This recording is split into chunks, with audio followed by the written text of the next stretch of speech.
All right, Anand, welcome to the Big Ideas in App Architecture podcast. How are you doing today? I'm great. How are you? I'm doing all right. It's as I was talking to you before. It's one of those days when it snows here in Dallas, Texas.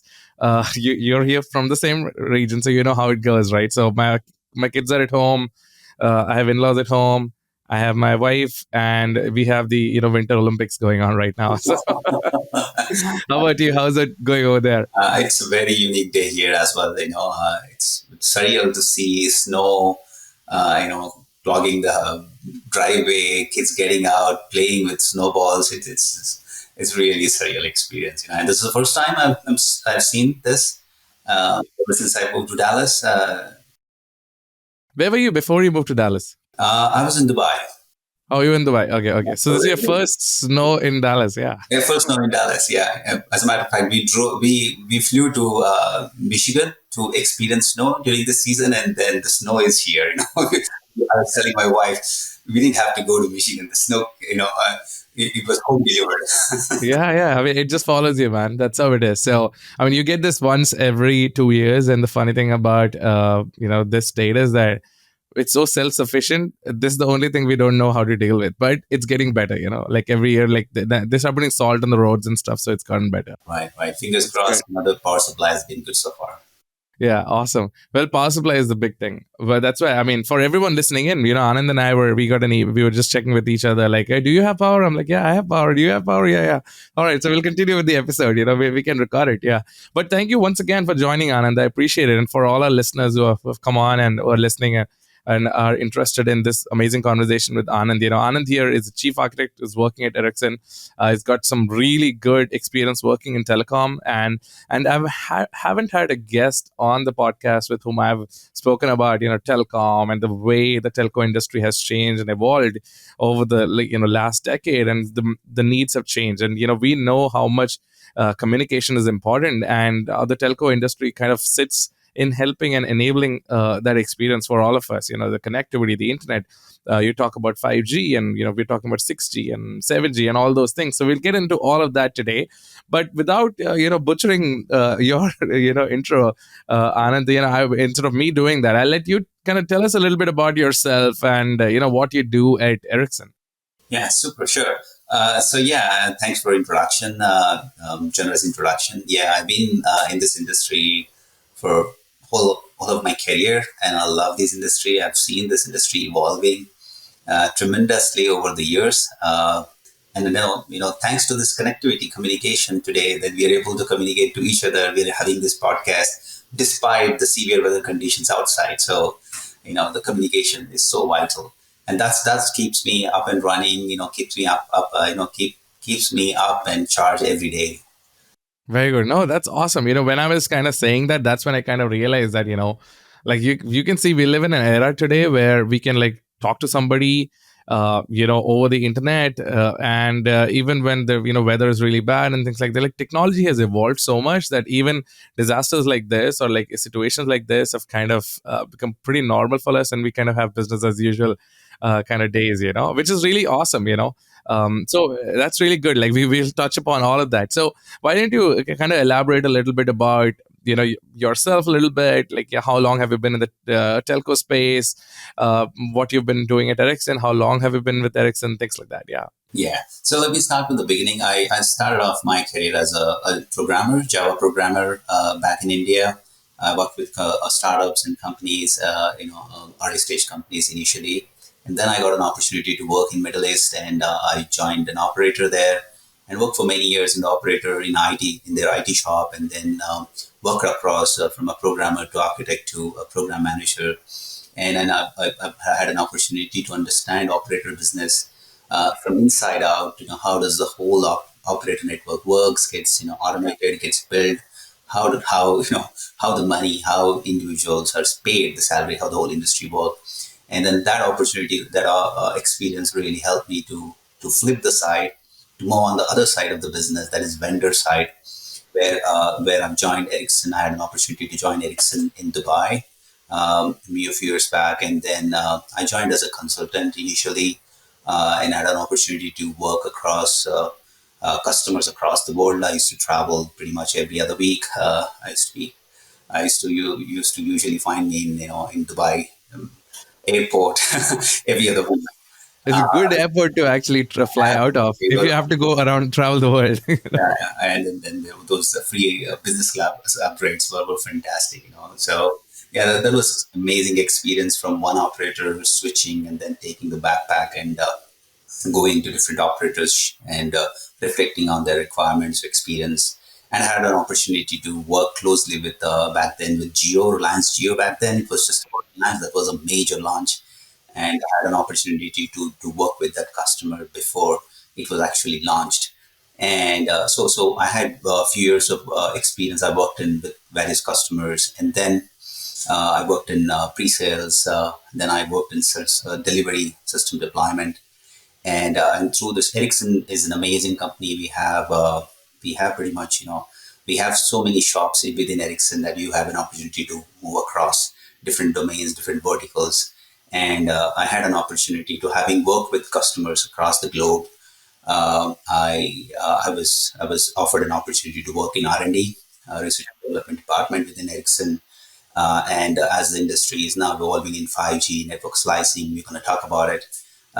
So I had an opportunity to work in R&D side of this business, and now I'm a chief architect of a network slicing orchestration product that we built. Yeah, that's awesome. Yeah, I mean, this is a great introduction, by the way. I wanted to. I'm curious, like, and this is just for the listeners, right? When you say operator versus vendors, and correct me if I'm wrong here. When you say operator, these are companies like T-Mobile, Verizon in the US context, right? So, can you elaborate what the operators do really, and kind of break that, and what the role of the vendor is in this relationship? Sure, absolutely, fantastic question. So operators are basically the terminal providers of service, right? Today, you subscribe to you want a mobile connectivity. You go to T-Mobile, Verizon's, or other vendors, and that's the way we have. Like I was just looking up statistics. We have 1,500 operators across the planet, serving more than 8 billion customers. 8 billion, more than the population on the earth, and that's phenomenal number. So there are 1,500 operators serving 8 billion operator companies, and all of them are providing service. So you can now easily understand, okay, what it takes to get a mobile connection in US vis-a-vis India or Middle East. So it's basically, it has been, industry has become so mature. So there's a set process in it. So operators are the ones, they buy spectrum from the operator company, and then they set up the whole network infrastructure. And then that's where the kicker kicks in, right? So you have to set up the whole network infrastructure, all the way from providing the connectivity down to the making sure that the data is transferred. There's a continuous service provided, and that current service is being charged, billed. Services delivered to the end customers, and then there is the whole automation and orchestration to be taken care. So that's where as you said, 1,500 operators cannot build the network by themselves, right? So it's humongous activity. There's a lot of technology involved. There's a lot of know-how involved. There's a lot of standardization involved. So that's where vendors come in picture. So vendors offer us those tailor-made services, network infrastructure to the operators, and then they basically set it up and then make it available. So that's how. So on the operator side, you have given example T-Mobile, Verizon's and likes, and on the vendor side, there are companies like Ericsson, where I work, Nokia, Huawei, ZTE. These are the vendors, who supplies those network infrastructure to the operators. Got it. Yeah. So it's like for if the operators provide the actual service and the overlay abstraction for us to have that experience, the vendors provide the infrastructure necessary for them to build the network out, which is awesome. Yeah. And I think to your point, like this has been a very extensive journey, right? Like there was 50 years ago, the whole world was not connected the way it is today. But now, to your point, almost 8 billion people around the world are served through telecom providers and through these vendors like Ericsson, Nokia in different countries, that they're building their infrastructure. And that therein lays in one of my first questions that I was like, is like, there has been a big evolution, right? Like, I mean, there was this whole time where we needed it to be wired, and we had wired connections and things like that. So But now at my house, like, actually, it's very interesting. I have like a T-Mobile 5G box right here. I don't know if you can see it. I have two internet lines in my house, and this is like completely wireless. You know, so the question for you is like, there's been a huge evolution in 5G, as 5G has evolved. Like, so what? Tell us a little bit about all of that. Like, how has the change been? Well, it's very interesting. So, as I said, now you have there are no more wires, running your cable, running through your backyard or from your and seeping into your walls and then connected, and then only you're connected to the internet, high quality internet. Now you could use that box to stream high definition, video. You could do cloud gaming. You could do any activity, and that's all possible over wireless. Over the air, you're able to transmit millions and bytes of data, pretty much GBs of data. And that's thanks to 5G. That tiny box is now able to, has become a conduit for you to do all the activity. The whole family can get connected to the rest of the world, right? And that's possible because of 5G. And I would start from 5G. So basically, the box that you have in your home is basically fixed wireless access communication. So that's enabled by 5G. So with 5G today, what happens is now you could have a T-Mobile mobile connection. You could have a T-Mobile, say for instance, the fixed wireless internet, and both are operating in totally different, total different capacity and total different, different routing. So, and with now that we have capacity that we can now carry, GBs of data, it is all possible because of 5G, and and as you can see, the technology that is spurred before 5G, we had 4G. And thanks to 4G, now we have like the whole $1 trillion apps economy, right? We didn't thought in before 2020, before 2000, that you could just make a call and get your grocery delivered. You could just press a button and get a car is at your doorstep.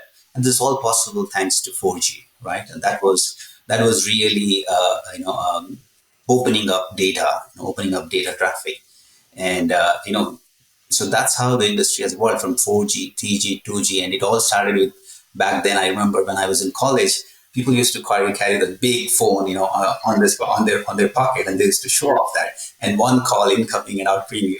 Even the incoming call used to be charged. From those minutes to to GBs, we have evolved. Right, right. No, I agree with you. Like, I grew up in India. I think I got my first, I think I was one of the first folks in my friend circle to get a smartphone. This is like, I think 2012. I had like this phone called the Galaxy R by Samsung.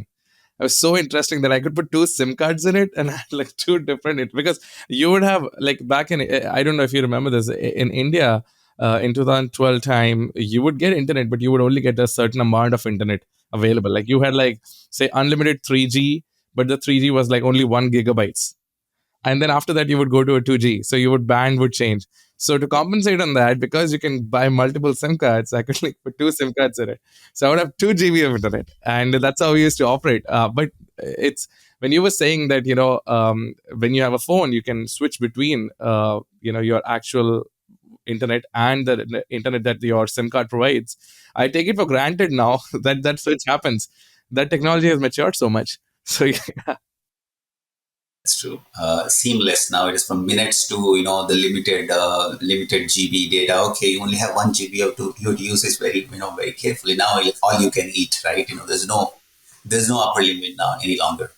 Exactly. And I think data has also like made kind of democratized the growth in society as well, because you have internet access, and that internet access provides for acceleration in many other ways. So in many ways, what I'm realizing is that communication and this maturity in the telecom space has been so essential for human society, which is something that we don't talk about a lot. We do talk about like AI and stuff like this, but we do should recognize the role of telco in this. Yeah. Absolutely. That's why I'm very passionate about this. The communication technology has become a bedrock of the society. We can't imagine now. It's like a roti kapra makan, we say, right? And now it's like you need food, water, shelter, and connectivity. You can't live without it. You can't imagine a society living unconnected. So it is absolutely a vital say organ for a society, for economy, for any country. 100%. Yeah. Well, that's awesome. Yeah.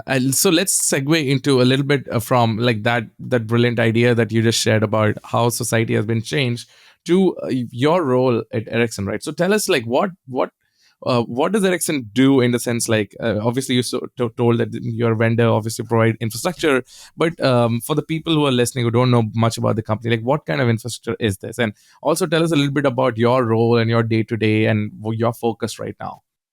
So Ericsson, I know you would be surprised to hear actually, Ericsson is a 147-year-old company. Yeah.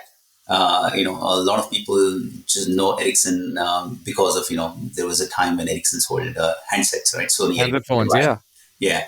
But then, Ericsson existed much before that, before many generations before us, actually. And it all started with the great founder of Ericsson, the Lars Marson Ericsson. Sorry if I butchered his name, but the Ericsson is the surname. That's why his surname was Ericsson. So he started. It was back then when Telegram was the thing. That was the technology, and from there it has continued to evolve. And it's amazing to see a company like this old continues to reinvent itself and continues to stay relevant. Years after years, generations after generations. So yeah, Ericsson's still thriving, and it is I think more than 50% of world's connectivity traffic runs on Ericsson infrastructure. Okay, so that's a proud thing about being part of this company and being part of this industry. And when it comes to Ericsson, Ericsson is like a one-stop shop for operators. So an operator, whether operator wants to deploy his radio network, Ericsson has to offer. Operator want to deploy the entire core network, the charging network, billing system, automation infrastructure, whether it's computation infrastructure. So Ericsson basically pretty much is a one-stop shop that offers the infrastructure, software solutions, and also services. So we have offices in pretty much every part of the planet.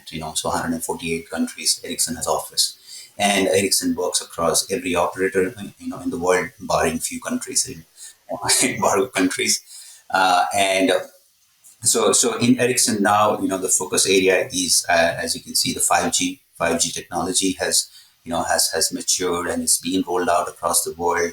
Now the focus is on monetizing 5G network. How do we, generate more return on the invested capital of 5G? How can operator monetize their investment? Because that's very important for any in the capitalist economy. For any technology to continue to thrive and evolve, it has to be economically viable, right? So, with the abundance of data that we have today, that 5G is offered, now operators have to start generating revenue so that they can continue to invest on new technologies. So for 5G, one of the important evolution that happened, maybe I can touch upon that, is basically the underlying technological architecture, right?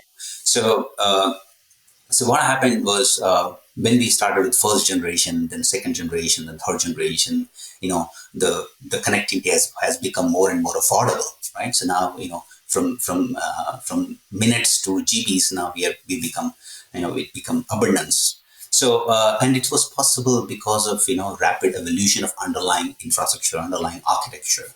So when 4G started, so there was a time when this public, now we call HCPs, hypercloud platforms, the whole computational infrastructure has been, turned into virtualized infrastructure, right? So in 4G, in the telecom world also, during 4G or 4.5G time, the entire network was virtualized. So we said, okay, let's decouple the network infrastructure from software. So let's decouple the computational infrastructure from the actual intelligence. So that's when the journey of virtualized network functions started. And then, operators also saw an opportunity that now, Ericsson can supply software and I can buy, compute from, say Dell or Southern EMC or other vendor. Or I can rather than, just placing the boxes in a specific location, I can host a data center and onboard the entire network infrastructure there. And that's where the 4G journey started. And then we had, the capacity expanded. We have more and more spectrum available, more data available. That means more consumption. more apps got into picture now from Netflix. Netflix, giving rate SD service to HD, full HD, and so on to XHD. I don't know, many more HDs will come. So the consumption of data has increased. So does the infrastructure has to evolve, right? It has to scale, and that propelled 5G. And also with that, underlying network infrastructure, also underlying architecture has to also evolve to be able to be scalable. So that's where the containerization also hit. The operator world has been hit by containerization. So have the vendors. So the entire infrastructure has been now containerized. So all the services, all the network functions within those network functions, all the services that makes up that network function has been microservice, has been containerized. So that enabled us an opportunity to scale the network and on demand. You should be able to scale the network on demand, and then that opens up a challenge of management. How do you manage your workloads, right? Once you have deployed, then as things get more and more granular, then it is more important to automate them, orchestrate them, make sure that they are managed, they are working in tandem with the desired expectation, desired SLAs. So that's where the automation comes into picture. So 5G had made has created an opportunity for us to roll out the network on demand, scale out as the capacity needed, expand into the new areas on demand, and that opens up an opportunity that requires automation. So, right, so that's the area that I work on. So, in the whole network infrastructure space, automation is one of key area that basically hides all this complexity, makes sure that this is operating at the desired uh, you know service level agreements. Yeah, no, that's awesome. I mean, I love the way you broke it down. So when you say basically the evolution around 4G was like the entire stack became virtualized and basically the software got separated, and now you have this need for these for this network to be scalable, right? So you want to make sure the software is scalable. So you're basically putting it in containers, and I'm assuming this is Kubernetes that you Yeah, guys moved to. Kubernetes. Yeah. Okay, yeah. So I mean, this is very interesting because in 2012, 13, Kubernetes kind of was becoming mainstream, and now I think. So tell us a little bit about how that part. How are you using Kubernetes now? Obviously, the container part. Like, does everything go into the Kubernetes? Container orchestration system that you're building, and does it go all together, or is it like you kind of can scale however you want to? Okay, so that's interesting. So what happens is right from the get go. So right from the time we design that network component, and right from the design, we build those components with cloud native principles. Okay, so they have to follow cloud native principles. So that we have to rethink the entire network infrastructure, from inside out. We have to rethink and redefine the way the network is designed, and then we have to make sure that the network is designed in such a way that they are, each function is working independently, is scalable by design. So we ship the software, that's what in a standard way that can operate by Kubernetes. So we create the component in such a way that Kubernetes can automatically heal itself, scale on demand, and then you can set the threshold and then automatically make sure that it sets to that. And then on top of that, we apply the latest CI/CD pipelines, so that there's a continuous integration happening. There's a just an in-time upgrade, software upgrade, right? So those things are happening.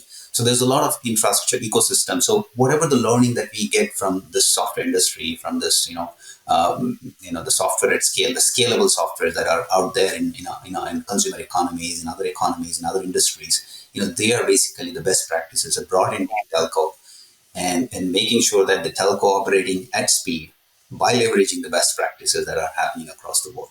So there's a lot of convergence happening. As you can see now, the reason why we are talking also is because there's a lot of convergence happened from a telco world to the IT world. Sure. Yeah. That's what my point was actually. It seems like the telco world was naturally has. I mean, it sort of like feels like how the cloud world got virtual, like the infrastructure world in software got virtualized, and then it became containers. It seems like that's the same path that telco has taken, which is very interesting. A question I had that I wanted to ask was, so do you take like an actual server stack, and then you deploy the Kubernetes containers on those servers, or even that has become cloud native now? That means like you deploy everything on, say, a set cloud vendor like AWS or GCP or Azure. Like, how does that go for an operator? Right. Okay. Good question. So before that, I just had a thought, and I wanted to add that. Okay. So we're saying the telcos have become techcos now. The industries are saying now it's no longer a telco. It's a tech company. It's become sort of a techco, and in all means, in all spheres. So not just a service provider, but also an underlying infrastructure. So it has become the entire telco organization also has become like a huge IT department. Right. Right, right, right. That's the thought I wanted 100%. to Yeah. say. It's a good thought, actually. I mean, it's like nobody thinks like that, right? We're still thinking like telcos are operating like telcos with like actual physical infrastructure and towers and stuff like that. But there's this whole software part that has matured, which is good to know. Yeah. Exactly. All we see just the towers, but there's a lot of software, there's a lot of IT infrastructure that's behind the scene that's making it possible. Um, so coming back to your question, okay, so how the whole IT infrastructure, working, and that's where this again the convergence happening with 5G. Uh, Now there was a time when, if you remember, there used to be a lot of hubs or sites of telco operators. You have to keep your sites. This is in every nook and every neighborhood or every area. You have to keep your sites there, and you have to keep your network elements. You have to bring your boxes and install that. Okay. When it comes to radio, we still have radio towers. We need to have those radio signals coming, but there were more sites. They were basically that used to host the network infrastructure. But because of this, virtualization, now containerization, and thanks to cloud native. So cloud native is basically it is by design, infrastructure agnostic, right? It doesn't matter whether it is hosted on a bare metal, whether it's hosted on this data center, or it is hosted on a public cloud provider or the private cloud provider. So that's the beauty of container. So it is contained in itself, right? So it is infrastructure agnostic, and that has created an opportunity for operators also to decouple themselves from the infrastructure requirements, right? And that's where the public cloud providers, can come in. The HCPs can come in, and then they can offer their infrastructure, their proven data centers as a bed, as a platform to host network infrastructure or the network, the telco network.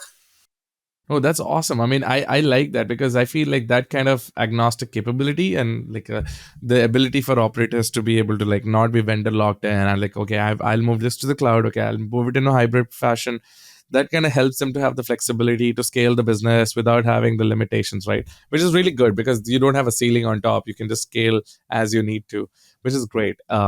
What has been the challenge for the like? So with this transition that has happened, what? Tell us a little bit about what are there any challenges or what big impacts that have come through into the industry? Indeed, there were big changes, right? As I said, the transition from telco to techco is not organic in a sense, right? So it is a big shift, mindset shift, organizational shift, technological shift, and then then you have different levels of problems, right? So every technological evolution opens some opportunities, but at the same time challenges, right? So, when you have everything packaged in one box, so everything is there. A technician will take care of everything. You don't have to worry about it. But everything now has been basically centralized. Now you're basically one person with dashboard can monitor hundreds of sites and thousands of sites in one place. So automation has become critical. Automation has become the focal point for efficient management of network. And then that's where automation is like, it's not just about automatic orchestration, making sure that everything is working properly. That's assurance, making sure that the entire data, the proactive monitoring of the network, proactive healing of the network, and then making sure that all this data that is coming in from all the network touch points, proactive inference of this data, right? So that has become, that these are the new challenges where, there's as I said, we have data now with the automation, with the softwareization of the network. We have humongous part of data. There's counters, there are alarms, and then every layer is coming in. How do you make sense of it? How do you make sure that your decisions are taken, in an intelligent way? Yeah. So is it like I'm assuming this is obviously OLTP transactional data that comes in, or I believe is it? It seems sounds like a lot of time series based data, and then you have to kind of skimmer through this, and obviously have alerting and things like that if something goes down. But at the same time, you also need to be able to look at all of this data that is coming and allow businesses to make decisions, which is where your OLAP or your data science and machine learning and AI and everything comes. So how is the data layer? Yeah, expand on that a bit.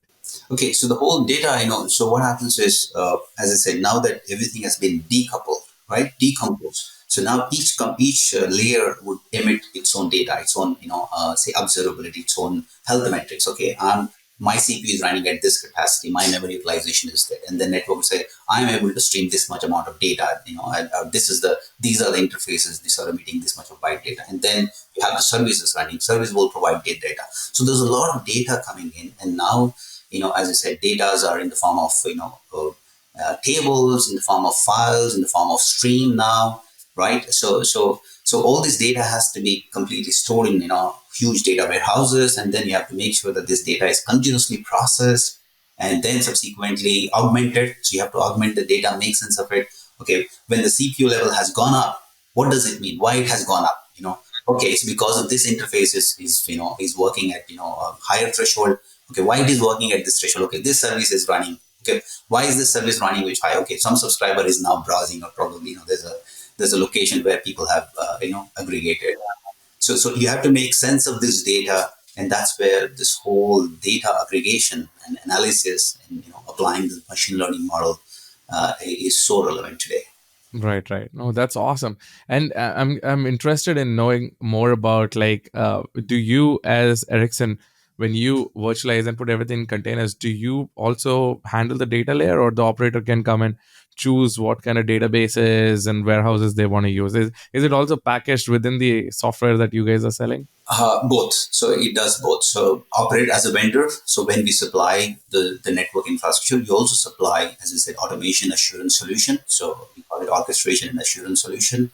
So that enables automation. So when I provide the network, I also provide the required software, required automation solution. You can deploy the software, you can upgrade it, update it, heal it, scale it. At the same time, we provide the tooling to continuously monitor it and then take corrective actions as needed. At the same time, operator will also have a choice to choose decouple. Everything is decoupled now, so you can infrastructure vendor one, automation solution vendor two, or every depending upon maturity of the operator. Operators also have immense architectures, very very vibrant IT architectures within their IT world as well.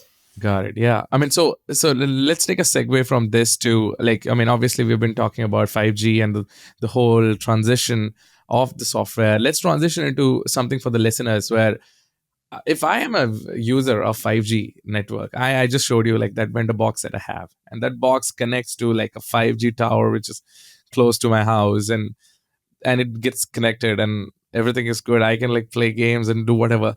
Help us understand what happens behind the state. I mean, I know there's this concept of network slicing, and some people might be unfamiliar with it, but help the people understand how all of that workflow kind of happens. How does it work? Sure, sure. So as a subscriber, as I said, one immediate benefit that you can see is that you get high, mobile broadband, or broadband connectivity, at a mobile connection. So it becomes so easy now. There are no cables to be dig, and there's no inconvenience. You just have to bring that device connected, boom, you as you go, and then your connectivity is ever more quality than before. So 5G offers higher bandwidth, better quality of connectivity now, so better quality of connectivity. And then there's another aspect that we don't really think about much, latency, lower latency. Okay, so the 5G there's been a lot of innovation happened both at every sphere of the every layer of the connectivity. Like the spectrum that we use today, it has the higher bandwidth and the millimeter wave and the low bands. So with that, we have expanded the capacity.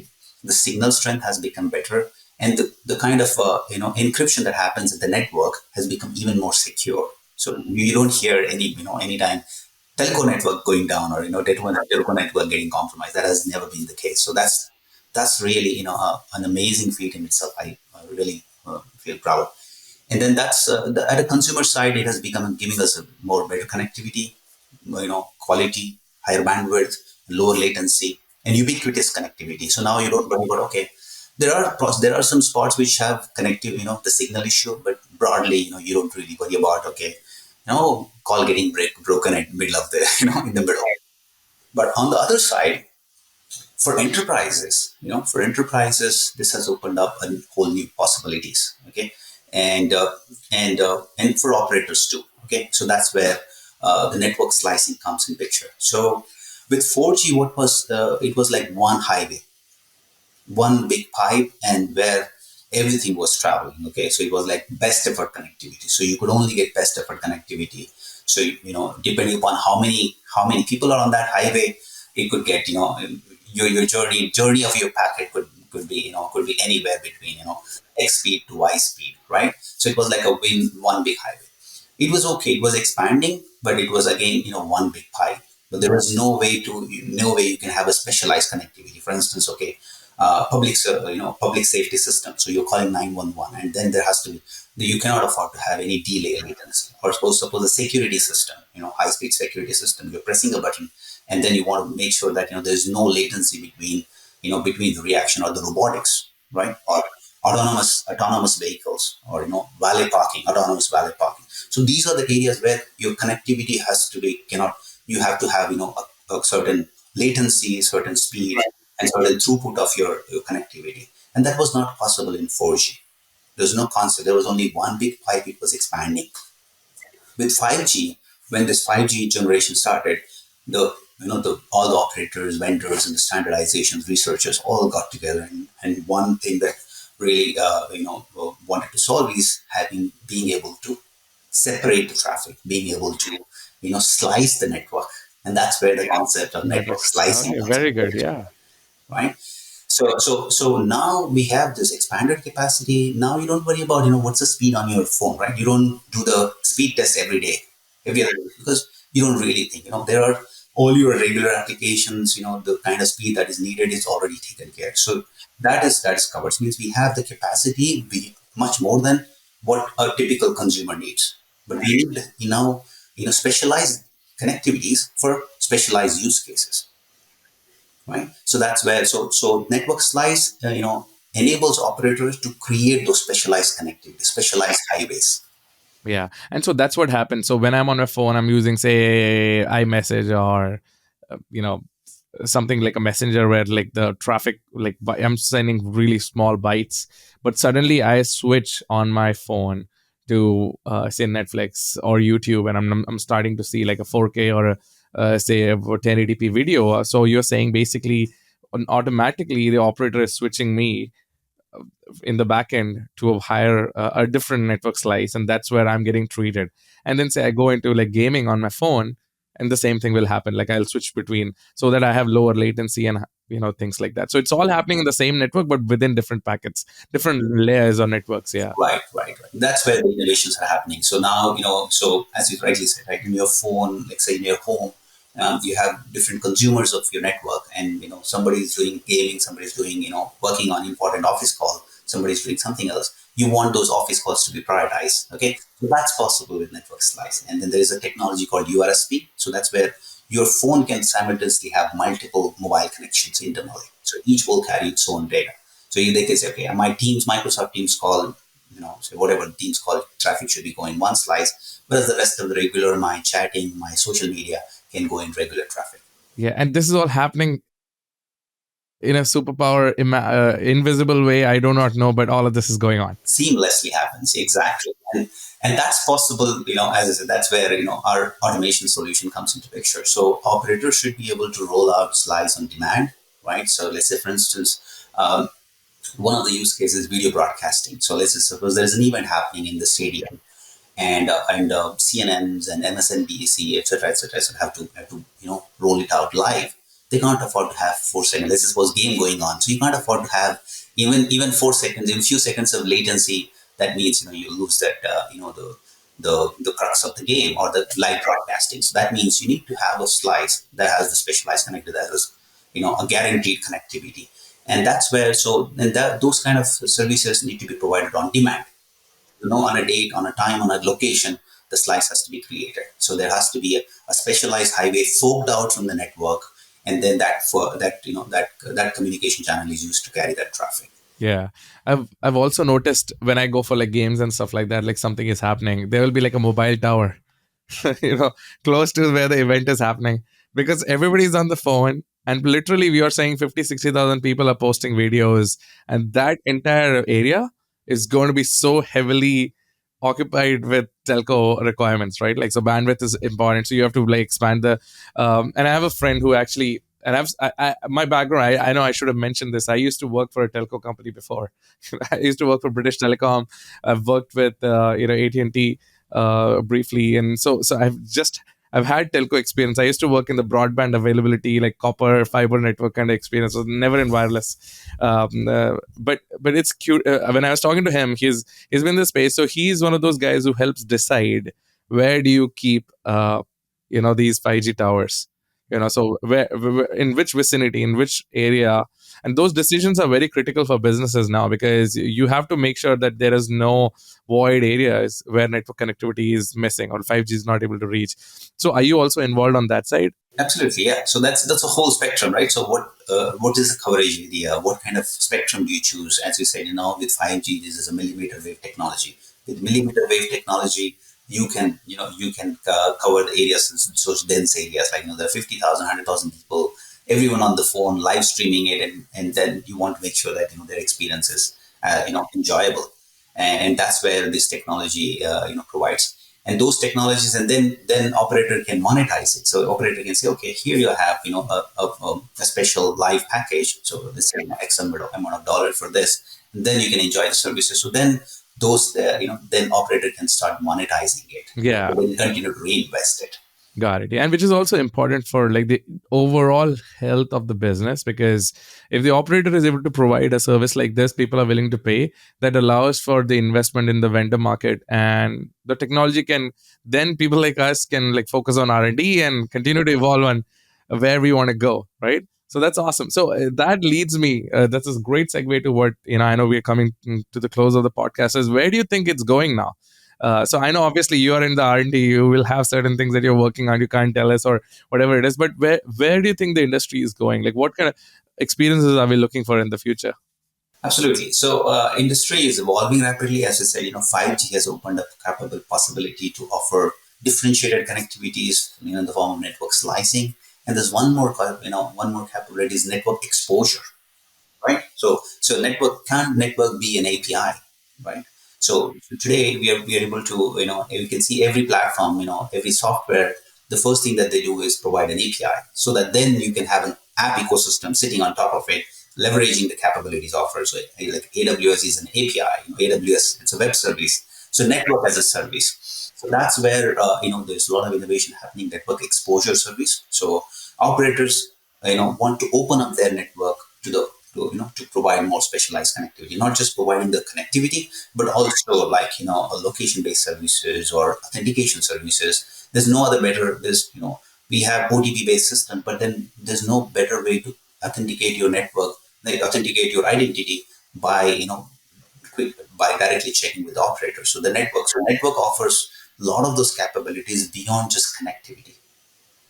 So that is a new area that is evolving into network exposure. So and then I think if you saw Jensen Huang the show CES. Yeah, the CES. I watched the whole thing. Yeah. Yeah, amazing, right? So he's saying in future, so you'll have AI agents. You'll have the whole generative AI has become sort of mainstream, right? So now we type a prompt and it goes to backend server, and then computation happens and it comes. So there's a latency there, right?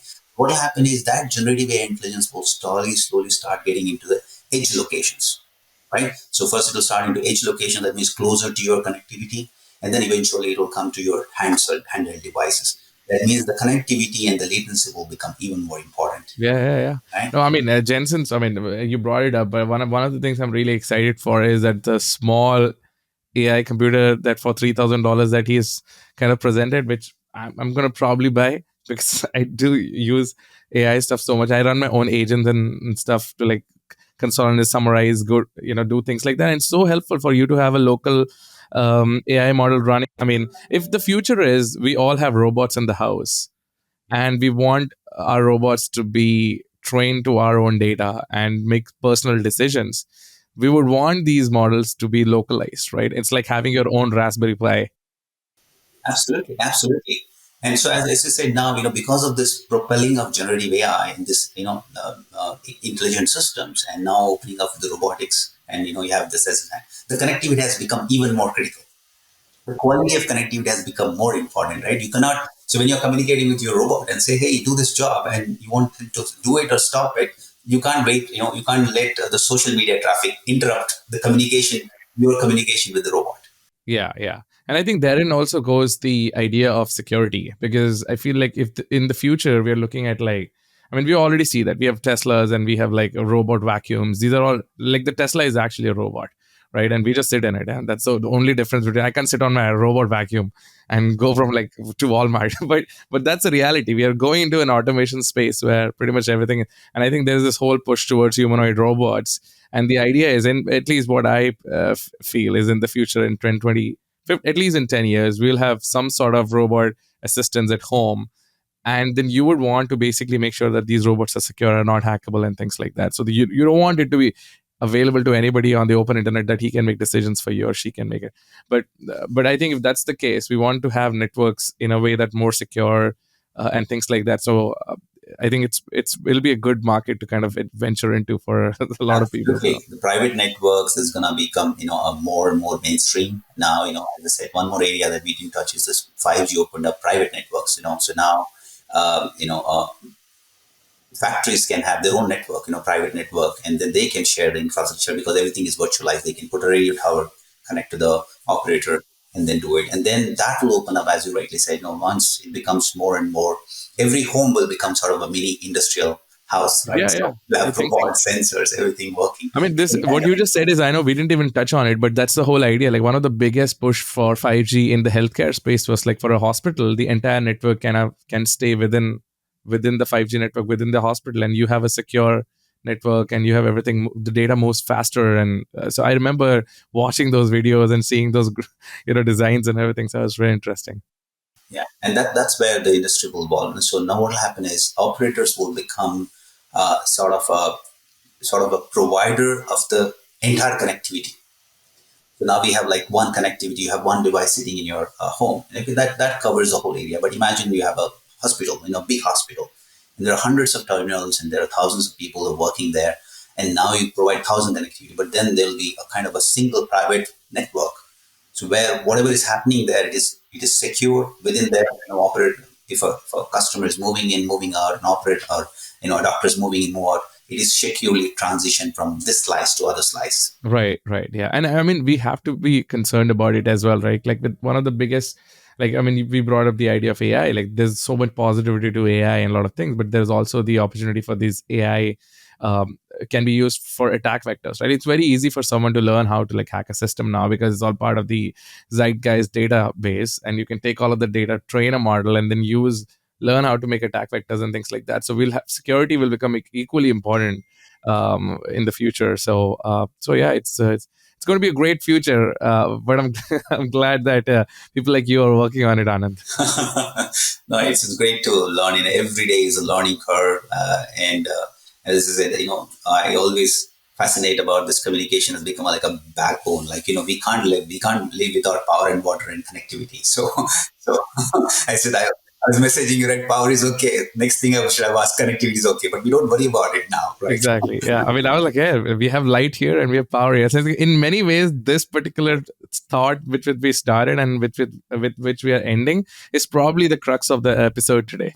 Is that connectivity is critical, and we don't even think about how easy it has become for all of us. But I really appreciate you, coming on the podcast and spending some time talking about how things have been and what you've been working on, and where we are going. We would love to like have you come on again, and like we can do another episode, maybe talking a little bit more into the tech part itself. But this has been a great conversation. I hope you enjoyed talking to us. Absolutely. I think, as you said, I didn't plan for this discussion, but the way our conversation evolved, I think, we had a bit of philosophical, societal, and also technological evolution. I think it was very interesting conversation. And this gave me an opportunity to think something I've never thought through, So thank you for asking, the right questions, Yeah, I mean that's what I was saying. Like the fun thing about podcasts is that it allows you to like sit back and just share your thoughts and your ideas, and you kind of brainstorm it. And the reality is we don't get to do that in everyday basis. Like you don't get to sit and talk through things, talk through ideas. Every time you go into a meeting, you're very objective. Okay, what do we want to achieve? You go through that. And but I think that's the reason why I love podcasts, So, I mean, because you're passionate about podcasts, I mean, I don't know if you want to start like a telco podcast or something, but here you go. All right. So, well, thank you everybody for listening in. Anand, once again, it was a pleasure having you on the podcast, and it's been great. For everyone listening in, thank you once again for listening for 2 hours. This is actually the first recording for me this year.